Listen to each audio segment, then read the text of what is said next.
The spoon hits the floor. Renlo's hand freezes halfway to his mouth, frosting still clinging to his fingertips. The kitchen door stands open behind him.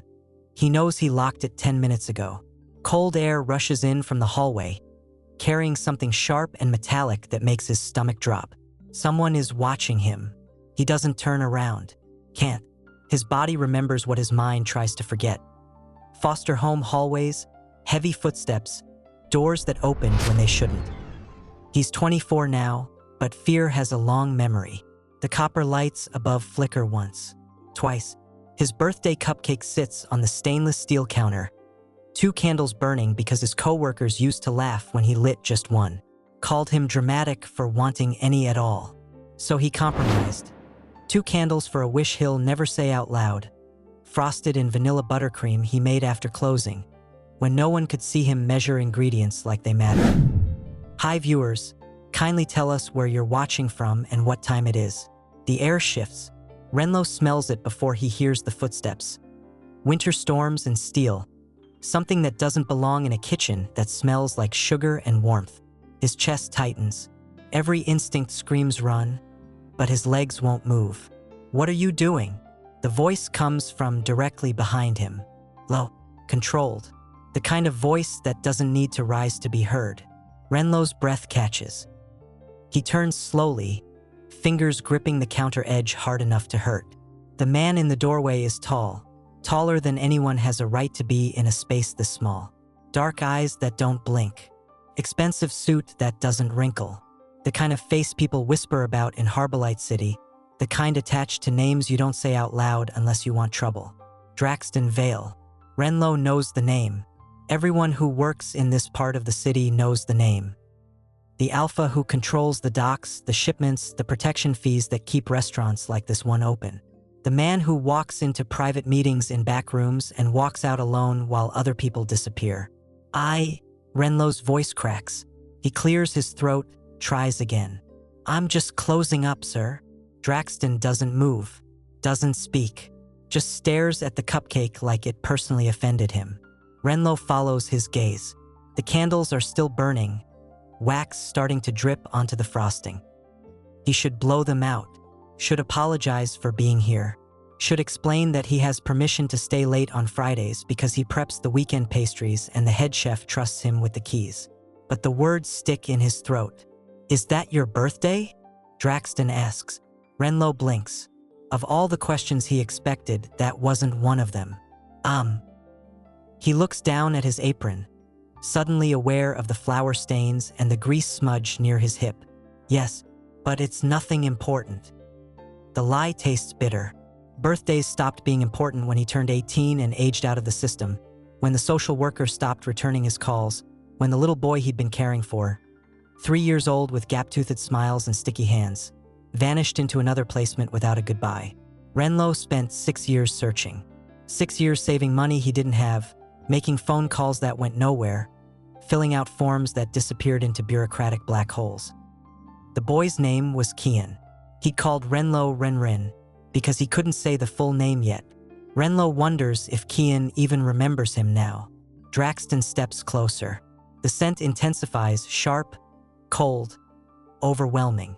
Renlo's body reacts before his brain catches up. A shiver running down his spine that has nothing to do with temperature. Omegas aren't supposed to notice alpha sense this strongly unless they're bonded, unless there's a connection, No. Renlo shakes his head slightly. He's unbonded, unclaimed, untouched in every way that matters in the dynamics hierarchy. He spent his whole life being invisible, and that's exactly how he wants to stay. A single cupcake? Draxton's voice drops lower. For yourself. Renlo nods. His throat feels too tight to speak. It's more than enough for me, he manages. Something flickers across Draxton's face. Too fast to read, gone before Renlo can process it. The alpha's jaw tightens. His hands, Renlo notices, are clenched at his sides. The kitchen feels smaller suddenly, hotter. The space between them charged with something Renlo doesn't have words for. He should leave, should grab his jacket from the hook by the door and walk out into the cold November night, catch the last bus to his studio apartment in the warehouse district, lock the door, and pretend this never happened. But before he can move, before he can even think about moving, heavy footsteps echo in the hallway. Renlo's stomach drops. A second man appears in the doorway, lean and sharp-eyed, with a smile that doesn't reach anywhere near warmth. He looks at Draxton first, then at Renlo, and something predatory slides across his expression. "Boss," the man says, drawing the word out like a joke only he understands. "Your car is ready. We need to." He stops mid-sentence. His eyes lock onto Renlo. "Oh," the smile widens. "So this is the Omega you noticed." Renlo's breath stops. "Noticed? What does that mean? When did?" The man, Corvin, Renlo's brain supplies from overheard conversations, Draxton's right hand, the one who handles problems, steps fully into the kitchen. His gaze rakes over Renlo like he's evaluating merchandise. "You want him brought upstairs, right?" Corvin asks, still looking at Renlo. "I'll take him. Bring him to me." Draxton's voice cuts through the air like a knife. The candles flicker. Renlo's heart pounds so hard he can hear it in his ears. Corvin's smile stretches wider, something mean and satisfied in the curl of his lips. He takes a step toward Renlo, hand already reaching. What does Draxton mean by "bring him to me"? And why does Corvin look so pleased about it? Corvin's fingers are an inch from Renlo's wrist when Draxton moves. 1 second, the Alpha is standing by the door. The next, he's between them, close enough that Renlo can feel the heat radiating from his body, can smell that winter storm scent so strong it makes his head spin. "I said bring him," Draxton says quietly. "Not touch him." Corvin's hand freezes mid-air. For 3 seconds, nobody moves. Nobody breathes. Then Corvin laughs, short and sharp, like breaking glass. "Understood, boss." He steps back, hands raised in mock surrender, but his eyes stay locked on Renlo. There's something in that stare that makes Renlo want to disappear into the walk-in freezer and not come out until morning. Draxton doesn't turn around, doesn't acknowledge Renlo's presence directly, but his shoulders are tense beneath the perfectly tailored suit jacket, and his hands, still clenched, haven't relaxed. "Is this about the shipment?" Corvin asks, tone casual now, like he didn't just get shut down in front of an Omega nobody should care about. "Because Marco's crew is getting restless. They want answers about the missing cargo." "Not here," Draxton says. "Then upstairs." Corvin tilts his head toward the ceiling, toward whatever private space exists above this restaurant that Renlo has never seen and never wanted to see. "We've got maybe 20 minutes before." "I'm aware of the timeline." Renlo doesn't understand what they're talking about, doesn't want to understand. He just wants them both to leave so he can blow out these stupid candles and go home and forget this entire night happened. But when Draxton finally turns to look at him, the expression on the Alpha's face makes forgetting feel impossible. Dark eyes meet his. Hold. Something passes between them that Renlo can't name. Recognition, maybe, or warning, or something deeper that makes his pulse jump. "You shouldn't be alone on your birthday," Draxton says. The words land like a punch to the chest. Renlo's mouth opens, but nothing comes out. No one has ever said that to him before. Not the foster parents who cycled through his childhood like season changes. Not the social workers who handled his case with tired efficiency. Not the co-workers who tolerate him but never invite him to after-work drinks. No one. His eyes burn. He blinks hard, forces the feeling down, shoves it into the same locked box where he keeps every other moment of wanting something he can't have. "I'm fine," he whispers. It's the biggest lie he's told all year. Draxton's jaw tightens again. He glances at the cupcake, still sitting there with its melting candles, wax pooling in the frosting, and something in his expression shifts, softens, maybe, or maybe Renlo is imagining it because he wants so badly for someone to see him as more than background noise. "Come upstairs," Draxton says. Not a question, not quite a command. Something in between that makes Renlo's stomach flip. "We'll talk there." Talk about what? Renlo wants to ask. Why does an Alpha Mafia king care about a nobody Omega pastry chef celebrating alone in a restaurant kitchen? What could they possibly have to talk about? But the questions stay trapped behind his teeth. Corvin makes a noise. Half laugh, half scoff. Boss, we really don't have time for. Make time. 2 words. Final. Absolute. Corvin's smile vanishes. He looks at Renlo again, and this time there's no amusement in his eyes. Just calculation. Like he's trying to figure out what makes Renlo worth disrupting the schedule, worth paying attention to, worth protecting from a casual touch. Renlo doesn't know the answer either. Fine, Corvin says eventually.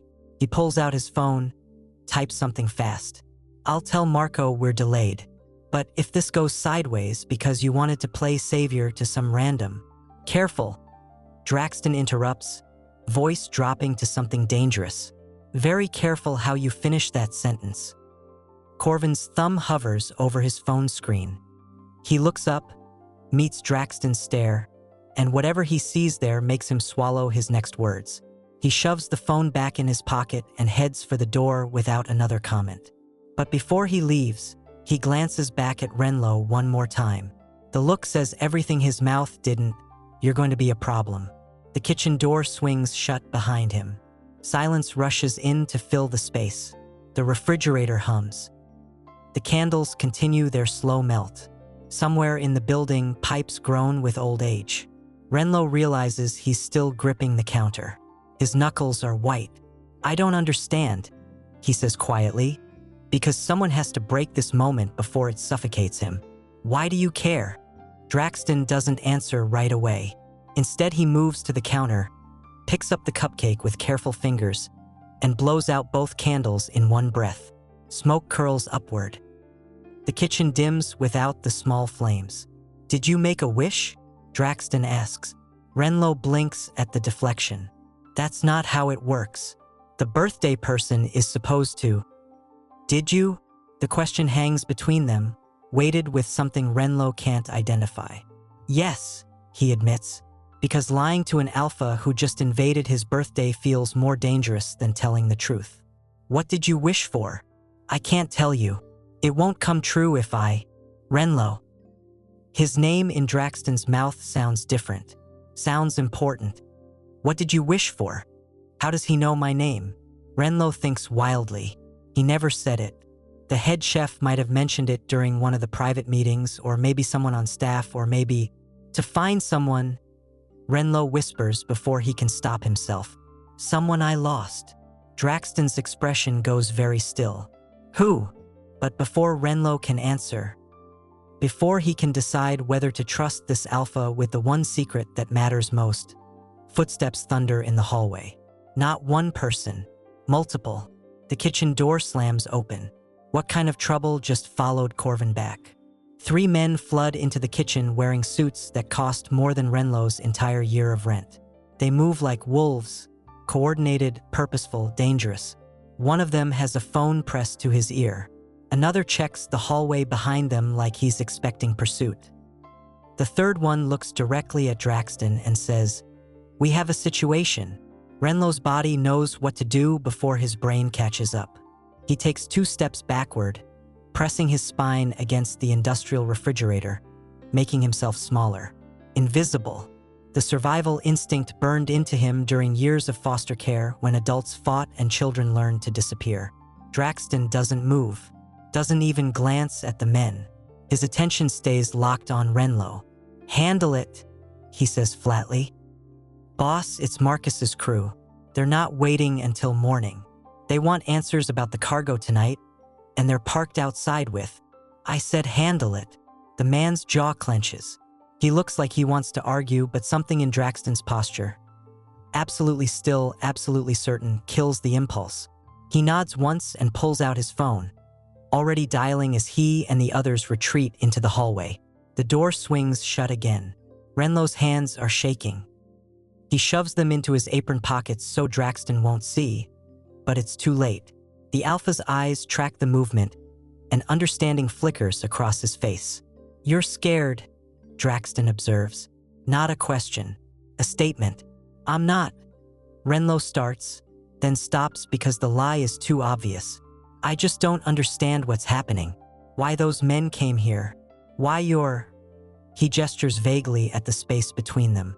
"Why any of this?" Draxton takes a step closer, then another, slow, deliberate, giving Renlo time to bolt if he wants to. But Renlo doesn't move, can't move, frozen between the refrigerator and an alpha who smells like winter storms and makes decisions that send grown men scrambling. "Those men work for me," Draxton says quietly. "They won't touch you. Nobody in this building will touch you. Why would they want to?" Renlo's voice comes out smaller than he intended. "I'm nobody. I just make pastries and clean the kitchen and you're not nobody." The words hit like a slap. Renlo's breath catches. "You don't even know me," he whispers. "I know enough." Draxton stops an arm's length away, close enough that Renlo can see the exact shade of his eyes, dark brown with flecks of amber near the pupils. "I know you work double shifts every weekend. I know you give half your paycheck to some organization downtown. I know you've been searching for someone, for years." Renlo's stomach drops. "How do you?" "I pay attention." 3 words that rewrite everything. Because if Draxton has been paying attention, if he's been watching, that means Renlo hasn't been invisible. Not to him. Not for however long this has been going on. The thought terrifies and thrills him in equal measure.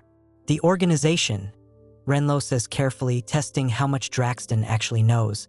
"It helps former foster youth find biological family members, or reunite with people from their placements who..." His throat closes. He can't finish. "Who what?" Draxton asks gentler now. "Who they loved, before everything got taken away." Silence stretches between them. Renlo can hear his own heartbeat, can smell the lingering vanilla from the ruined cupcake, can feel the weight of Draxton's gaze like physical touch. "How old were you?" Draxton finally asks.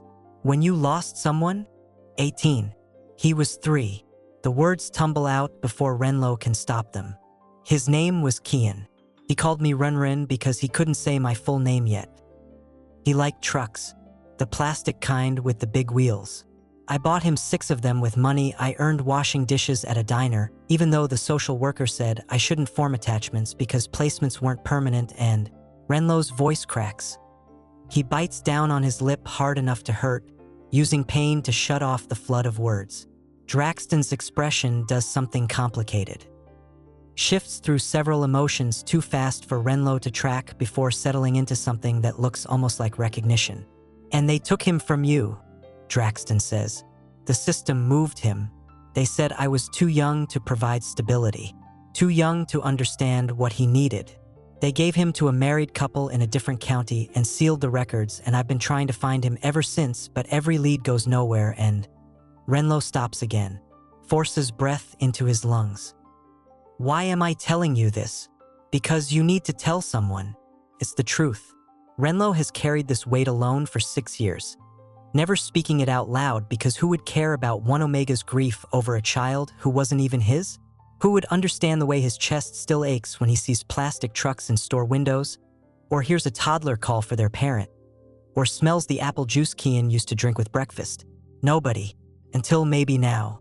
Draxton reaches out slowly. So slowly Renlo could stop him if he wanted, and pulls Renlo's hands from his apron pockets. His touch is warm, firm, steady in a way that makes Renlo want to lean into it and run from it simultaneously.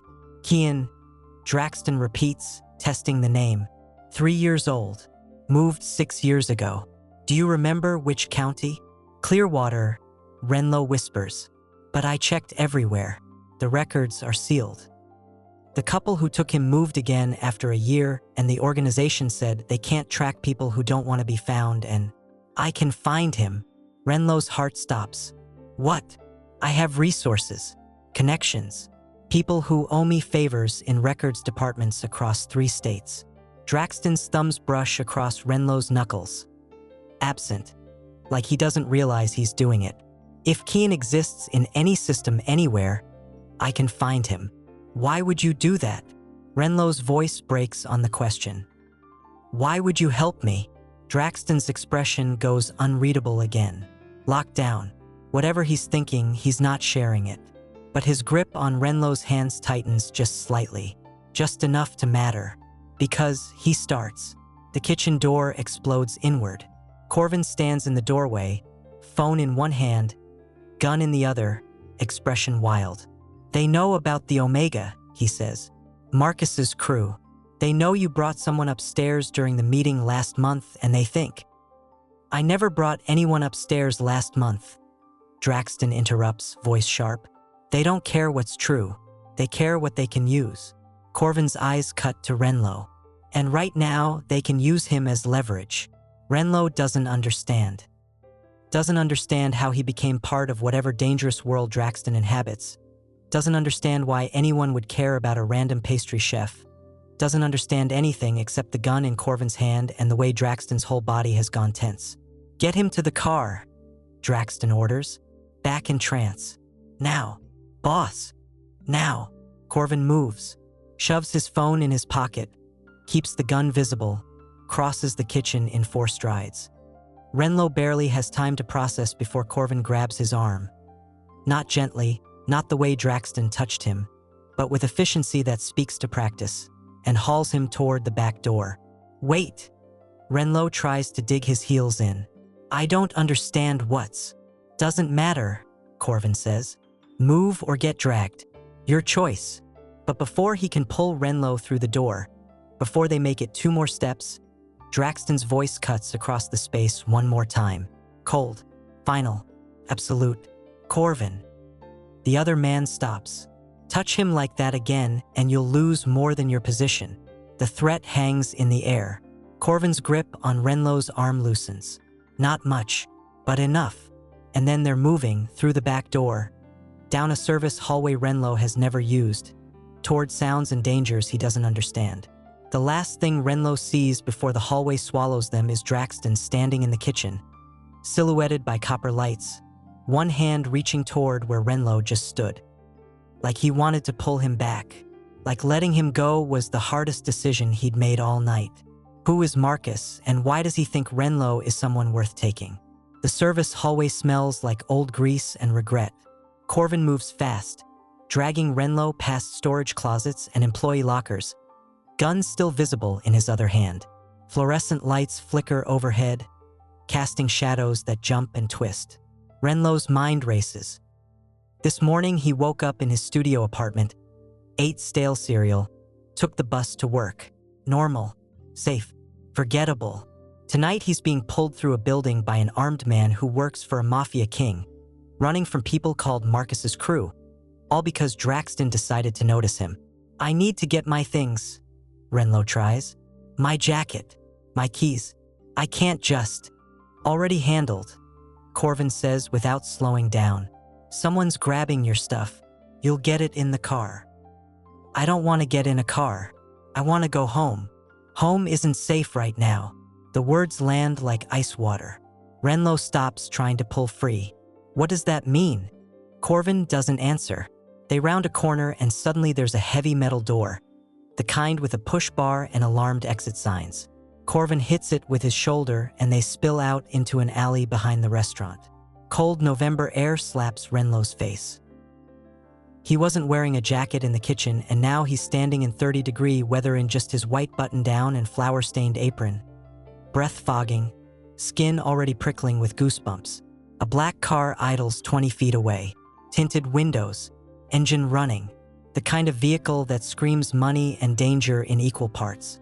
Corvin pulls Renlo toward it. "Wait." Renlo plants his feet. "I'm not getting in that car until someone explains what's happening. Why does Marcus care about me? Who even is Marcus? And why would my home not be?"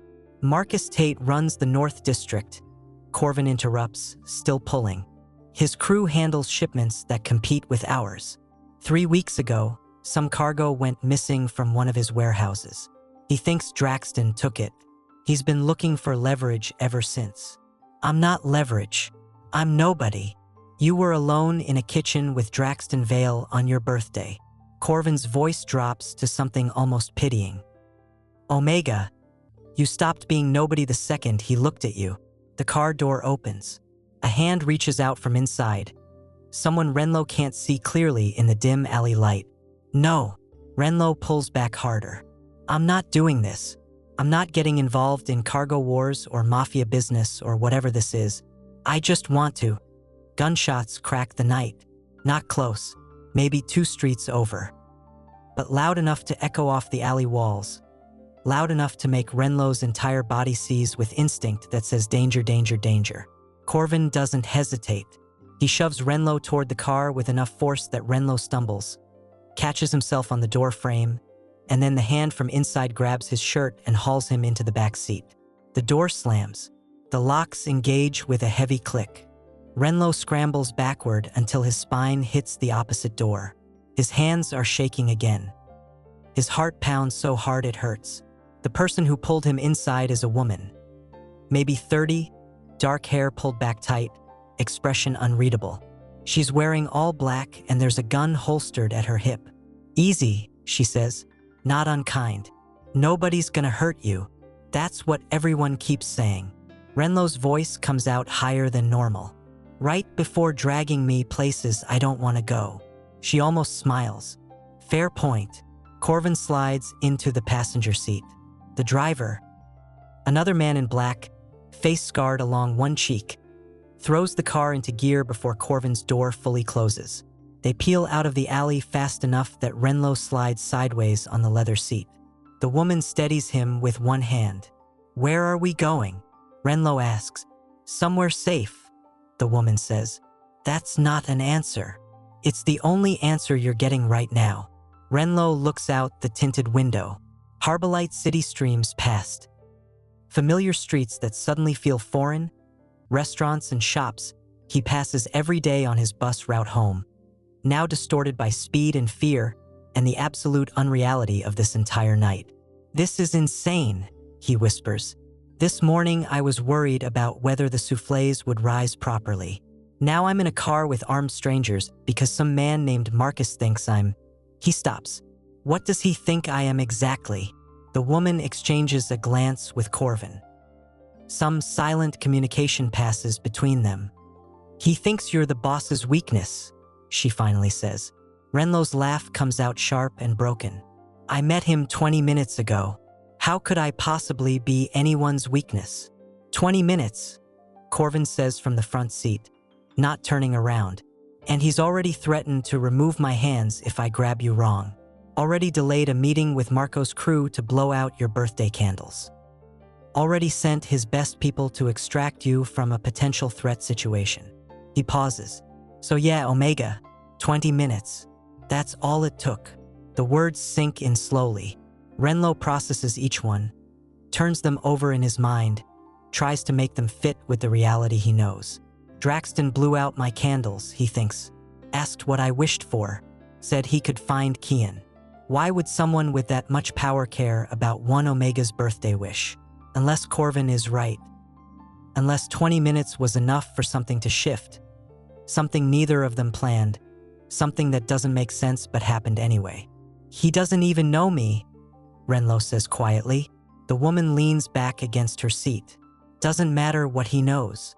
Matters what he feels. Alphas don't feel things after 20 minutes. Most alphas don't. She tilts her head, studying him. But Draxton Vale isn't most alphas. The car takes a sharp turn. Renlo braces against the door. What's your name? He asks the woman, because knowing something, anything, feels better than drowning in questions. Sienna, she says. I handle security for the boss's personal assets. Am I a personal asset now? Starting to look that way.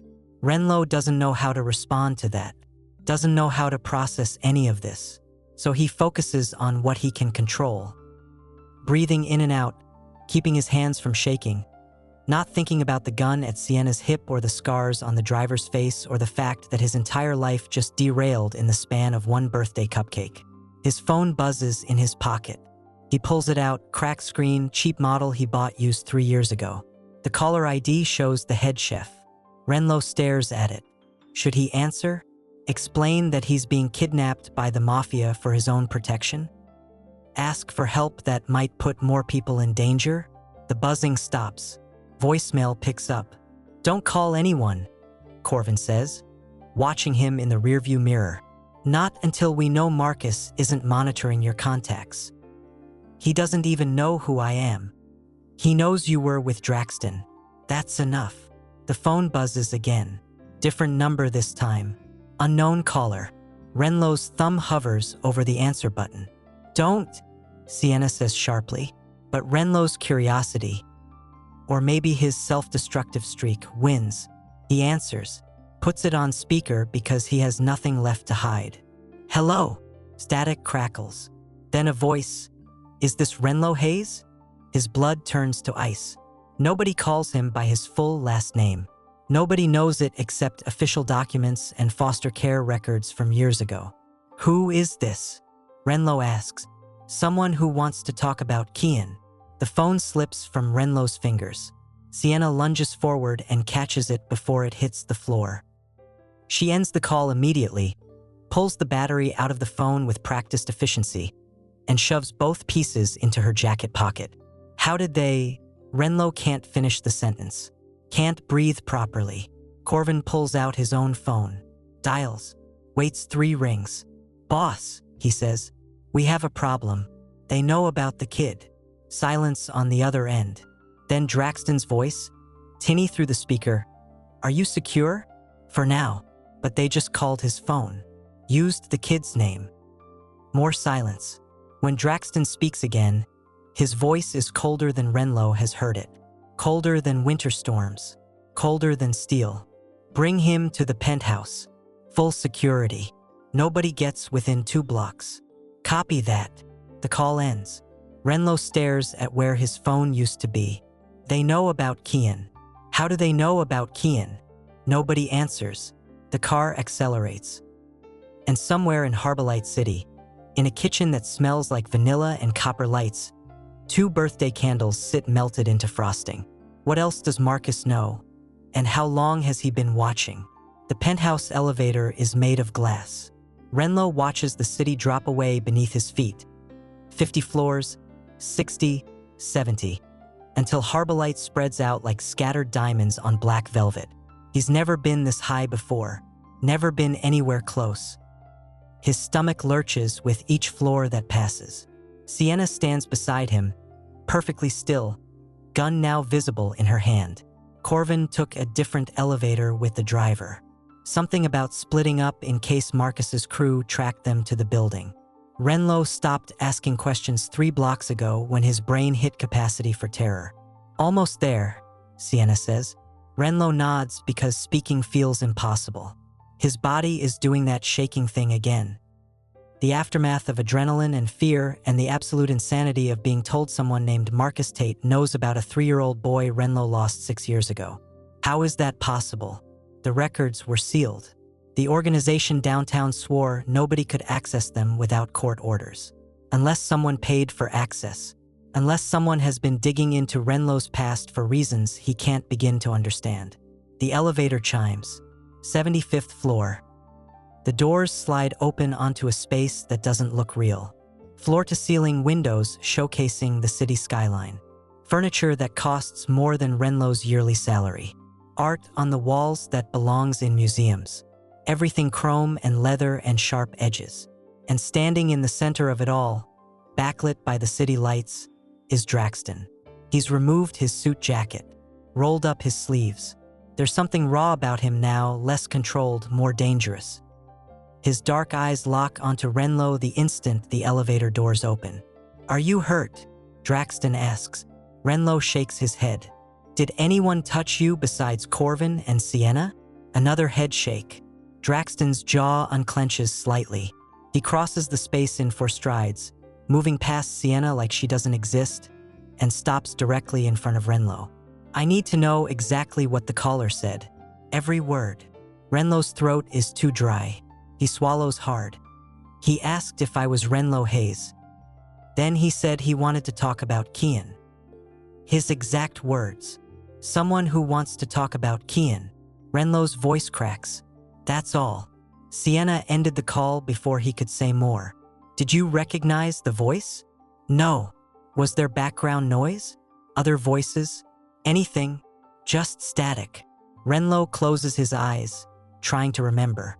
Wait, Something like traffic maybe? Cars passing. Draxton looks at Sienna. Location. Working on it, she says. Tech team is tracing the signal now. Should have something in 20 minutes. I want it in 10. She nods and disappears down a hallway, phone already at her ear. The penthouse goes quiet. Just Renlo and Draxton and the city lights behind them and questions that keep multiplying faster than answers. I don't understand how they know, Renlo whispers. The records were sealed. How does Marcus? Marcus has people everywhere. Records departments, foster care offices, social workers who need extra income. Draxton's voice is flat, factual. If he wanted information about you, he could buy it. The question is why. I'm nobody. I keep saying that and nobody listens. You stopped being nobody when I walked into that kitchen. The same thing Corvin said. Renlo wants to argue, wants to insist he's still the invisible Omega he's been his whole life. But the evidence keeps contradicting him. The car chase, the phone call, the armed security. The Alpha standing close enough that Renlo can smell winter storms mixing with his own vanilla scent. What if they hurt him? The question escapes before Renlo can stop it. What if Marcus uses Kian too? He won't. You don't know that. I know Marcus Tate. Draxton's voice drops lower. He's smart, calculated. He doesn't hurt children because that crosses lines even other crews won't forgive. He'll threaten. He'll imply. But he won't actually. You're guessing. I'm certain. Renlo wants to believe him, wants to trust that Kian is safe wherever he is, that a 9-year-old boy Renlo hasn't seen in 6 years isn't suddenly at risk because Draxton Vale decided to care about birthday candles. But wanting and believing are different things. I need to sit down, Renlo says quietly. Draxton gestures toward a leather couch positioned near the windows. Renlo walks there on legs that feel disconnected from his body. He sinks onto cushions that probably cost more than his car. If he owned a car, and stares out at Harborlight City. Somewhere down there is his apartment, his job, his normal life where the biggest stress was whether the head chef would yell about overwhipped cream. That life feels like it belongs to someone else now. Draxton sits beside him, not touching, not crowding, just close enough that Renlo can feel his presence like heat. I can protect you, Draxton says. Both of you. Once we find Kian, I can make sure Marcus never gets near either of you. Why would you do that?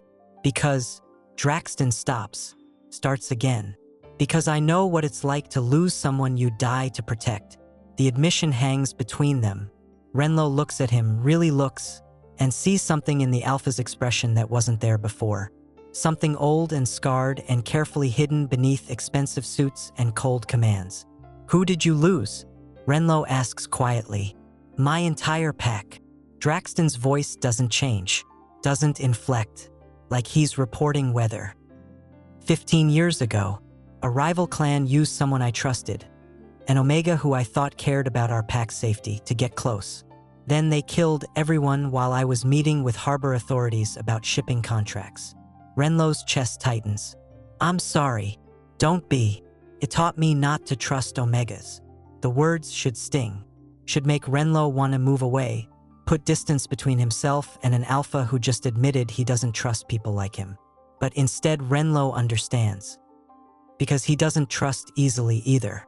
Years in the foster system taught him that people leave, people forget, people only care when it's convenient. Then why are you helping me? Renlo asks. Draxton turns to look at him. Really look. And for the first time since the kitchen, his expression softens into something almost human. Because your scent doesn't smell like betrayal, he says. It smells like home. Renlo's breath catches. Before he can respond, before he can process what that means. Footsteps echo down the hallway. Corvin appears, face tight with urgency. Boss, we've got movement. Marcus's crew just showed up at the Omega's apartment building. Renlo's stomach drops. They're at my apartment? Not anymore, Corvin says grimly. They set it on fire. The city lights blur. Renlo can't breathe properly. Everything he owns, the few photos he has of Kian, the journals where he tracked his search, the plastic truck he kept as a reminder, gone. Draxton stands. His whole body radiates controlled fury. Get everyone on high alert. I want eyes on every property within 5 miles. And Corvin. Yeah, boss. Find Marcus Tate. Draxton's voice drops to something lethal. Tonight, Renlo watches this happen from the couch, numb with shock. His apartment is burning. His life is burning. And somewhere in the city, a man he's never met is using everything Renlo loves as ammunition in a war he doesn't understand. Draxton turns back to him, extends one hand. Omega, he says, come with me. Not a command this time, an invitation, a choice. Renlo looks at the offered hand, looks at the alpha who blew out his birthday candles and promised to find a lost child and smells like winter storms that somehow feel safe instead of dangerous. He takes Draxton's hand, and everything changes. What will Marcus do when he realizes Renlo isn't at the apartment? And how far is Draxton willing to go to protect someone he barely knows? The elevator shudders.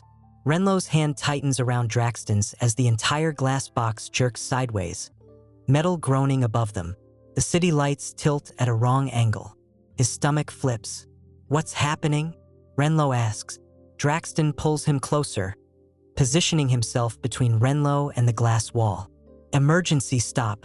Someone cut the power. Marcus. Maybe. Or whoever he hired to make this look like an accident. The elevator drops 3 feet. Renlo's scream catches in his throat. His knees buckle, but Draxton's arm locks around his waist, holding him upright. The lights flicker on, casting shadows that jump and twist across Draxton's face. Look at me, Draxton commands. Not down. At me. Renlo forces his eyes away from the 70th-floor drop beneath the glass floor. Focuses on dark eyes and steady breath and the smell of winter storms that somehow cuts through his panic. We're not falling, Draxton says. The emergency brake's engaged. We're secure. For how long? Long enough. Draxton pulls a phone from his pocket. Dials. The call connects on the first ring. Sienna. Someone's in the building. They hit the elevator system. I need you to. He stops. Listens. His expression goes cold. How many? Renlo can't hear the response, but he watches Draxton's jaw tighten. Watches something lethal slide behind his eyes. Understood. Secure the floors. Shoot anyone who isn't ours. He ends the call. How many what? Renlo whispers. Armed men. 4 on the ground floor. 2 in the stairwell heading up. They're coming here? They're trying. The elevator shudders again. A sound like metal scraping metal echoes from somewhere above them. Renlo's heart hammers against his ribs. What if the brakes fail? They won't. But what if? Renlo. Draxton's hand comes up to cup his face, thumb brushing his cheekbone. The touch is gentle despite the situation, despite the danger, despite everything. I need you to trust me. Can you do that? Renlo's breath comes too fast, too shallow. He's never trusted anyone in his life. Not after the system taught him that trust equals disappointment. But right now, 70 floors above the city with armed men hunting them, he doesn't have another choice. Yes, he whispers. Something shifts in Draxton's expression. Satisfaction, maybe. Or relief. Good. He pulls Renlo toward the elevator's control panel. When I tell you you're going to hit the emergency release, it'll drop us 1 floor to the 74th. Sienna's people are there. They'll extract us through the maintenance shaft. What are you going to do? Make sure nobody follows. Renlo's stomach clenches. You can't fight them alone. There are 6. I've handled worse with worse odds. The confidence in Draxton's voice should sound like arrogance. Instead, it sounds like fact. Like a man who's survived things Renlo can't imagine and came out the other side colder and sharper for it. Footsteps echo above them. Someone's on the elevator roof. Draxton's hand moves to his waistband, pulls out a gun that Renlo didn't know he was carrying. He checks the magazine with practiced efficiency. When I say go, Draxton repeats, you hit that button. Don't hesitate. Don't look back. You run to Sienna and you let her get you somewhere safe. What about you? I'll be right behind you. It's a lie. Renlo knows it's a lie. But before he can argue, before he can beg Draxton not to do something stupid and heroic, the elevator roof access panel explodes inward. Metal shards rain down. A man drops through the opening. Masked, armed, moving with military precision. Draxton shoves Renlo toward the control panel. Now, he shouts. Renlo's hand slams the emergency release. The world drops. What happens when the elevator doors open? And who will be waiting on the other side? The 74th floor smells like gunpowder and fear. Renlo stumbles out of the elevator into chaos. 3 bodies sprawled across marble tile. Blood pooling beneath expensive furniture. Windows shattered, letting in cold wind that carries the sound of sirens from the streets below. Sienna grabs his arm and yanks him behind an overturned desk. "Stay down," she orders. Renlo crouches, hands pressed against marble that's still warm from where someone died. His mind can't process the scene, can't reconcile this violence with the quiet kitchen where he baked cupcakes 6 hours ago. Was it only 6 hours? Feels like 6 lifetimes. Gunshots crack from the elevator shaft. Draxton's voice shouts something Renlo can't make out. Then more gunfire, controlled bursts, precise, and the sound of a body hitting metal. "Is he?" Renlo starts. "He's fine," Sienna interrupts. "The boss always comes out fine." But her hand stays tight on her own gun, knuckles white with tension that contradicts her words. More of Draxton's people flood the floor. 5 men and 2 women, all armed, all moving with coordinated efficiency. They fan out toward the stairwell, toward the elevator, toward every possible entry point. "South clear," someone calls. "West clear," another voice responds. Then, "We've got movement. 3rd wave incoming."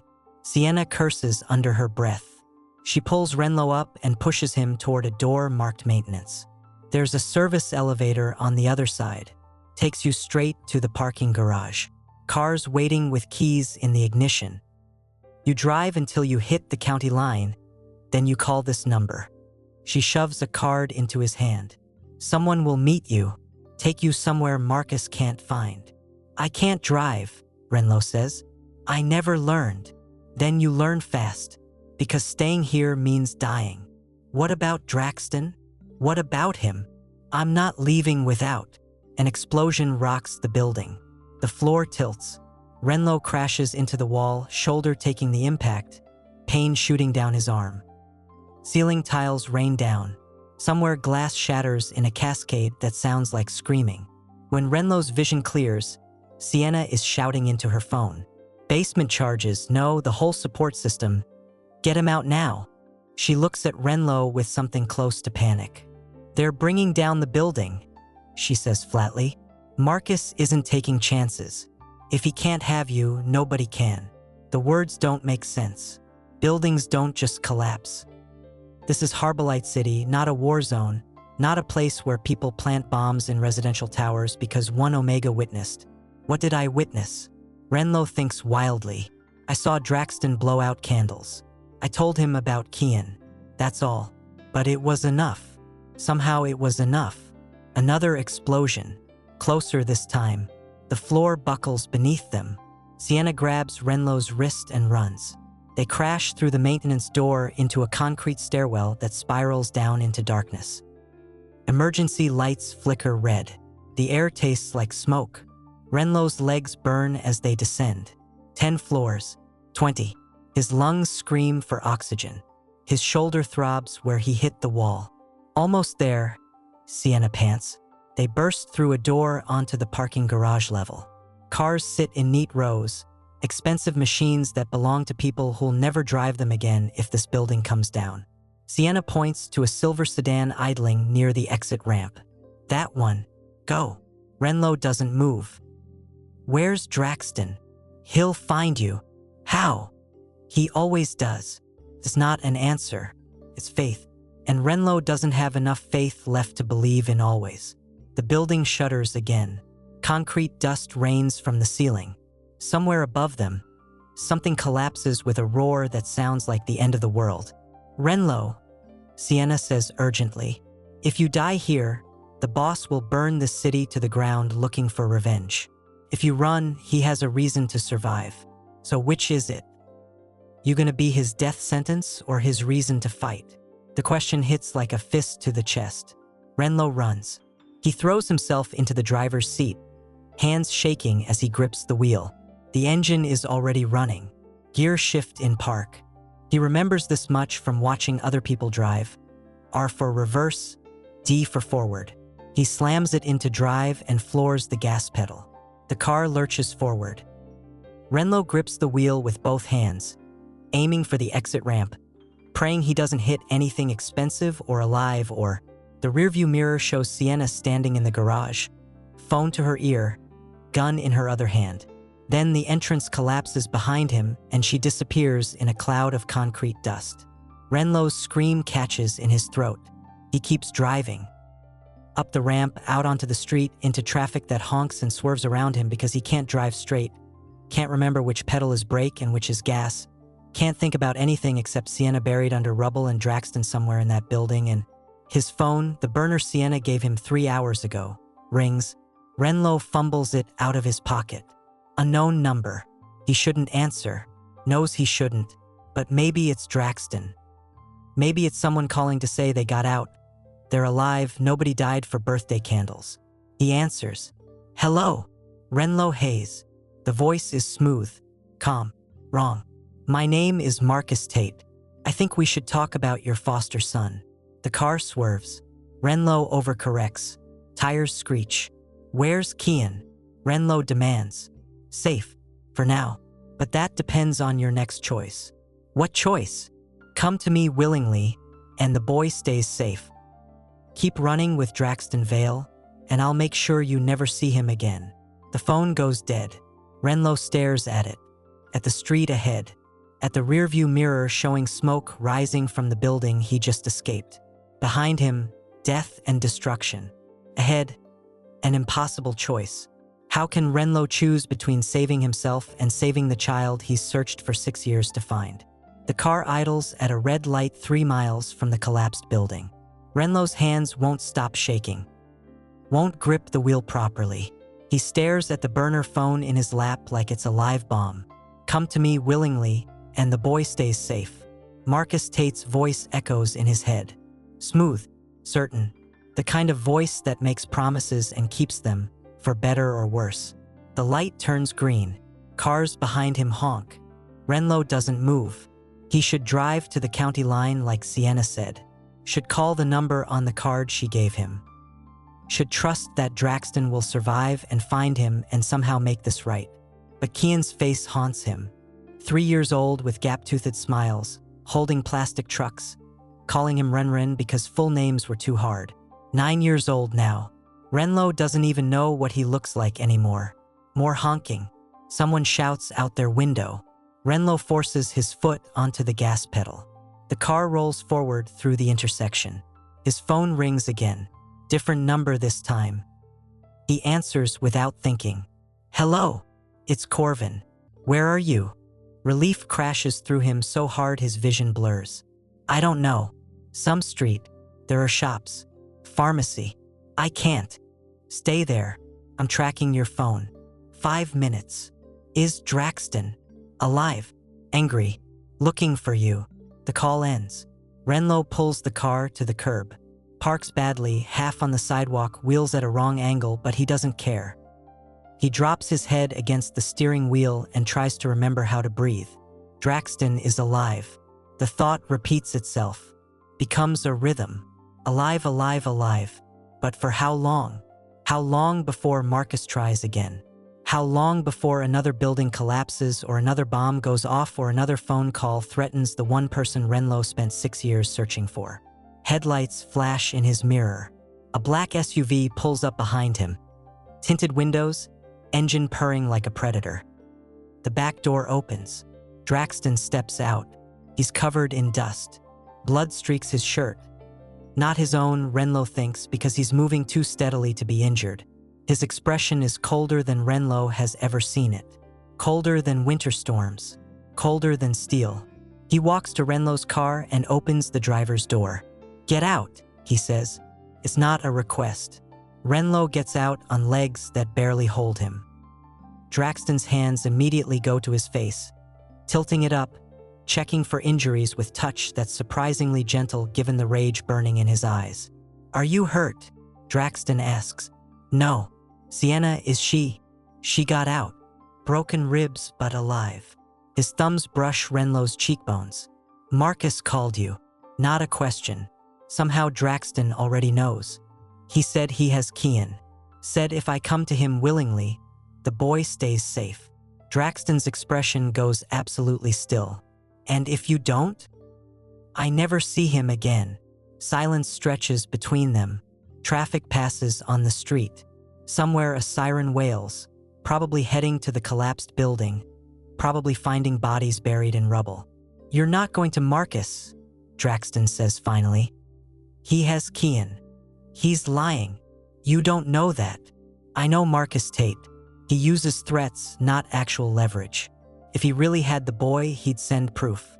A photo, a recording, something to make you desperate enough to trade yourself." Renlo wants to believe him, wants to trust that Kian is still safe somewhere, living with the family who adopted him, unaware that his name is being used as ammunition in a war between criminals. But wanting isn't enough. "What if you're wrong?" Renlo whispers. "What if he does have him and I do nothing and then I find Marcus myself and I make him regret every choice that led to this moment?" The certainty in Draxton's voice should terrify him. Should remind Renlo that he's standing next to a man who just survived a building collapse and probably killed people in the process. Instead, it feels like safety. "I can't let anything happen to him," Renlo says. "He's all I have." "No." Draxton's hands tighten on his face. "He's not all you have." The words hang in the cold November air. Renlo's breath fogs between them. "I met you 6 hours ago," he says quietly. "I know. You don't know me. Don't know if I'm worth protecting. Don't know if. I know your scent calms something in me I thought died 15 years ago. I know you raised a child who wasn't yours because you loved him. I know you celebrate birthdays alone and wish for things you don't think you deserve." Draxton's voice drops lower. "I know enough." Renlo's chest aches. Not from injury, from something deeper that he doesn't have words for. "Marcus will try again," he says. "Let him try. He'll hurt people to get to me. Then I'll hurt him first." It's not a threat. It's a promise. The kind that comes with bodies and blood and consequences Renlo can't imagine. Corvin appears from the SUV, phone pressed to his ear. He looks at Draxton and nods once. "Tech team traced Marcus's call," Corvin says. "He's at the harbor. Warehouse district. Our warehouse district." Draxton's expression turns lethal. "He's on our territory? Has been for 3 hours. Waiting for you. Then let's not disappoint him." Draxton starts to turn, but Renlo grabs his wrist. "Wait, you can't just, he'll be expecting you. He'll have people, weapons. This is what he wants." "I don't care what he wants. I care if you die." The admission escapes before Renlo can stop it.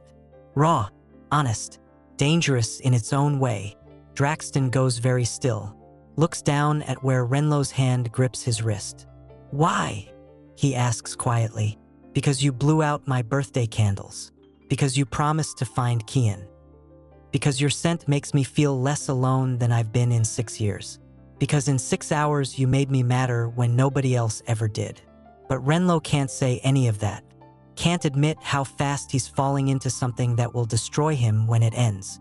"Because someone should," he says instead.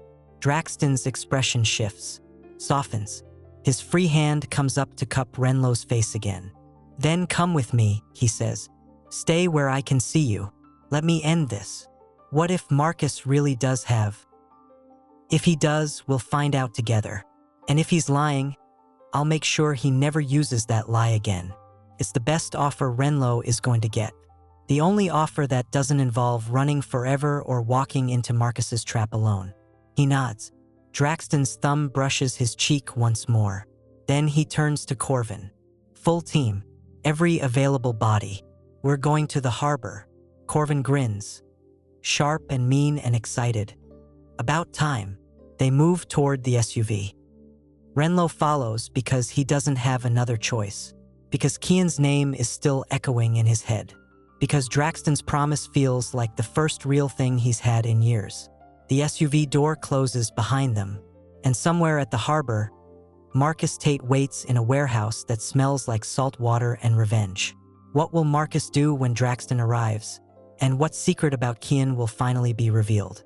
The warehouse reeks of old fish and salt water. Renlo stands behind Draxton in the shadows near the entrance, watching armed men position themselves around crates stacked 20 feet high. Corvin and Sienna, ribs wrapped but gun steady, flank them on either side. He's got 12 people, Sienna whispers. We've got 18. Odds are good. Odds don't matter if he has the boy, Draxton says. Renlo's chest tightens. Every second they wait feels like 1 second closer to losing Kian forever. A voice echoes from deeper in the warehouse. Draxton Vale, I know you're there. Come out and let's talk like civilized people. Marcus Tate steps into view under a flickering warehouse light. He's younger than Renlo expected. Maybe 40, dressed in expensive clothes that don't match the rusted metal and fish smell. His smile is cold, calculated. Where's the boy? Draxton calls. Marcus's smile widens. Straight to business. I respect that. He gestures to someone in the shadows. A man pushes forward a kid. 9 years old, brown skin, scared eyes, wearing clothes too big for his thin frame. Renlo's world stops. Kian, he breathes. The boy looks toward the sound of his name. Confusion crosses his face. He doesn't recognize Renlo. Of course he doesn't, it's been 6 years. He was 3. Renlo was just a foster kid who loved him when nobody else would. But those eyes, that face, the way he holds himself like he's trying to be brave despite the fear. It's him. Let him go, Draxton says, voice steady. Deadly. This is between us. Is it though? Marcus circles the boy like a shark. Doesn't touch him. Doesn't need to. The threat is clear. Because it seems like your Omega cares a great deal about this child, which makes him part of the equation. He's 9 years old, Renlo shouts. Can't help it. Can't stay quiet. He has nothing to do with your cargo dispute or whatever. He has everything to do with it. Because the moment Draxton Vale decided you mattered, the moment he blew out your birthday candles and pulled you under his protection, you became leverage. And leverage requires. Kian suddenly breaks free from the man holding him and runs. Not toward Renlo, toward a gap between crates, toward what must look like freedom to a terrified kid who doesn't understand gang wars or revenge or why his name is being used by criminals. Marcus's man lunges after him. Draxton moves faster.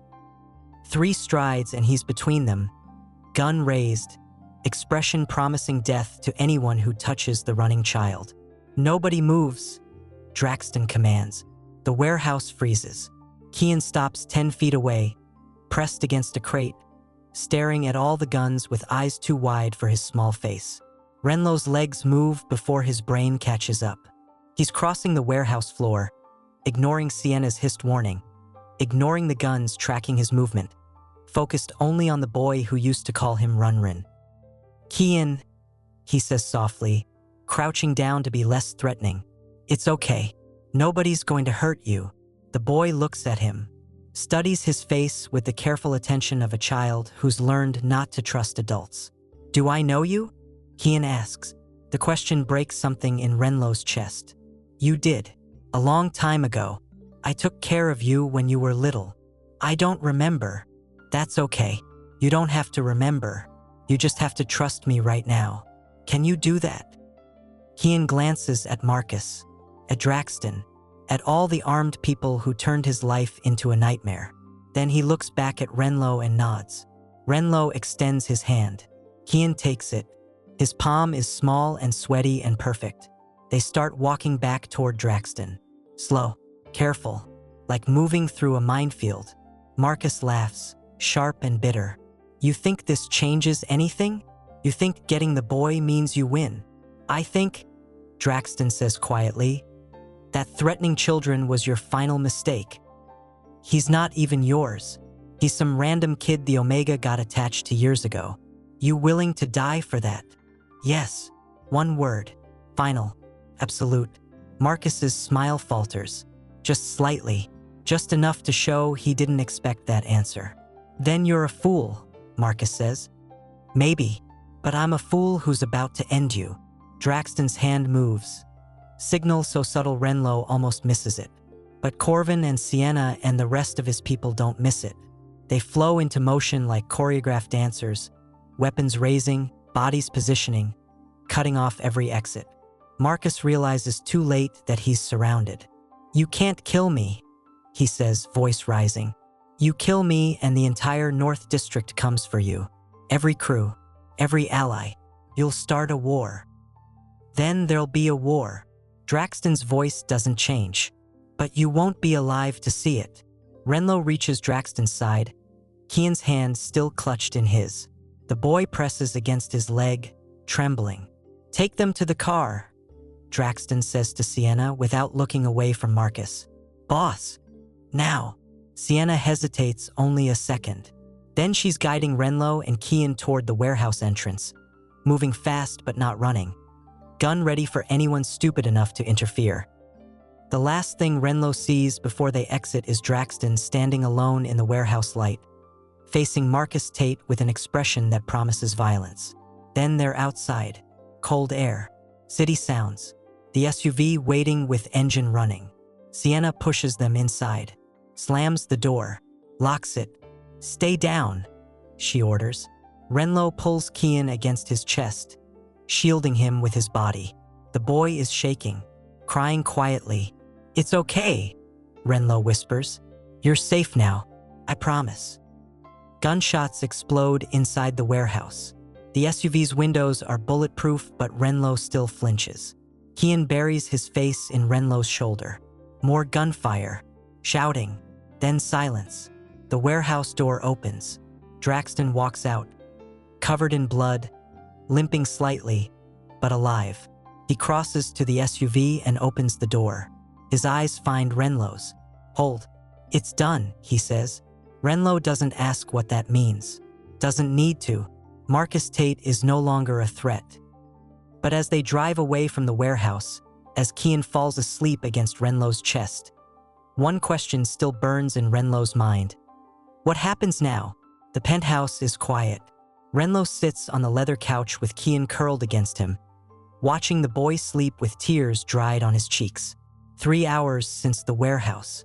3 hours since Draxton ended Marcus Tate in ways Renlo didn't see but can imagine. Draxton stands by the windows, phone pressed to his ear, speaking in low tones to someone about cleaning crews and police reports and making sure the official story holds. Corvin is somewhere else in the penthouse.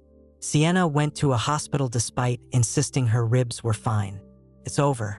The thought feels impossible. This morning Renlo woke up expecting another normal day of pastries and loneliness. Tonight he's sitting in a Mafia king's penthouse with a child he thought he'd lost forever sleeping against his chest. Draxton ends his call, crosses the room, sits beside Renlo with movements careful not to wake Kian. Social services is sending someone in the morning, he says quietly, to figure out placement. The family who had him, they reported him missing 3 days ago. Marcus's people took him from a park. Renlo's arms tighten around Kian. They'll take him away again. Not if you file for custody. I'm nobody. I have no legal standing. The system won't. I have lawyers who specialize in making the system cooperate. If you want him, we'll make it happen. The offer hangs between them. Impossible. Tempting. Everything Renlo wanted for 6 years. Why would you do that? He asks. Because he matters to you, which makes him matter to me. Renlo looks at Draxton, really looks, at the blood still staining his shirt, at the exhaustion in his eyes, at the man who blew out birthday candles and promised to find a lost child and kept that promise even when it meant violence and danger and war. I don't understand you, Renlo admits. You don't have to. You just have to decide if you're staying. Staying? Here. With me, under my protection, in my life. Draxton's hand comes up to brush Kian's hair gently. Both of you, if you want. Renlo's breath catches.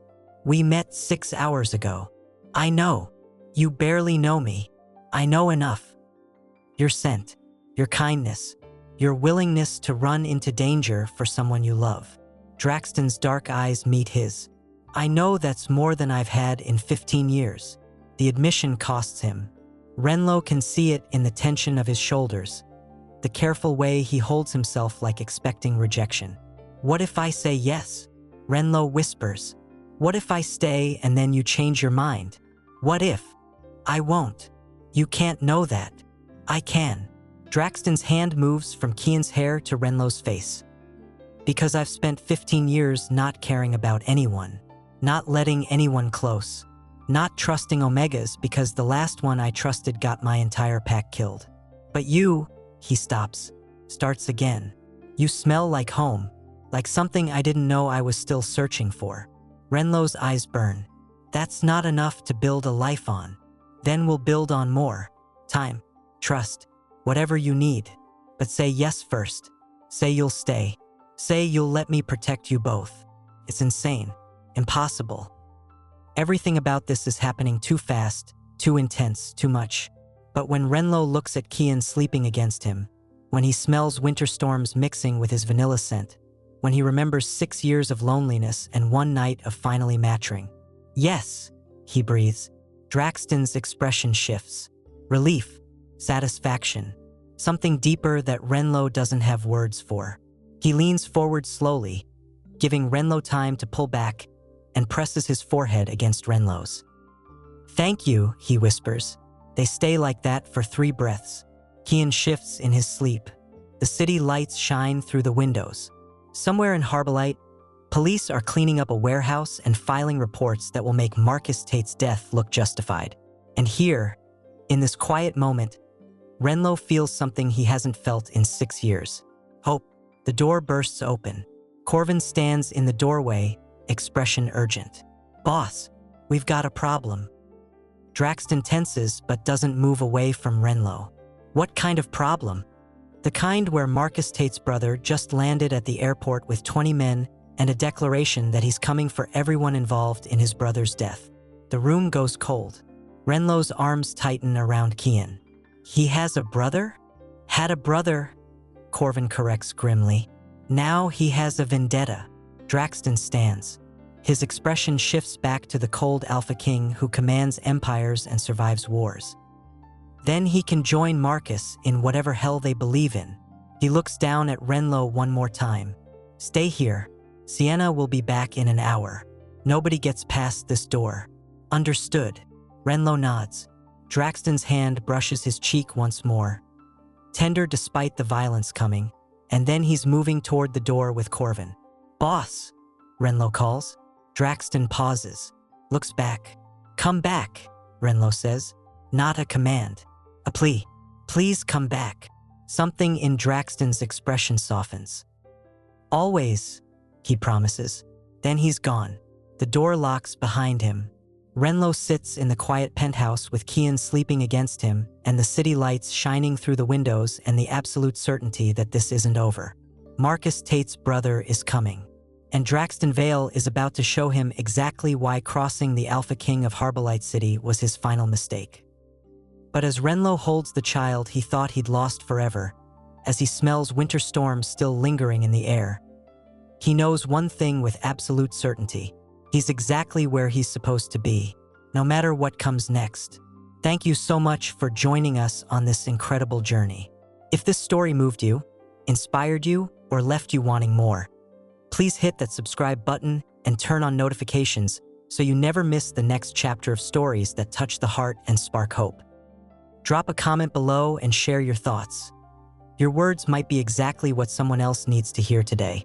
Let's build a community that lifts each other up, one story at a time. Until next time, stay strong, stay inspired, and remember, your story matters too.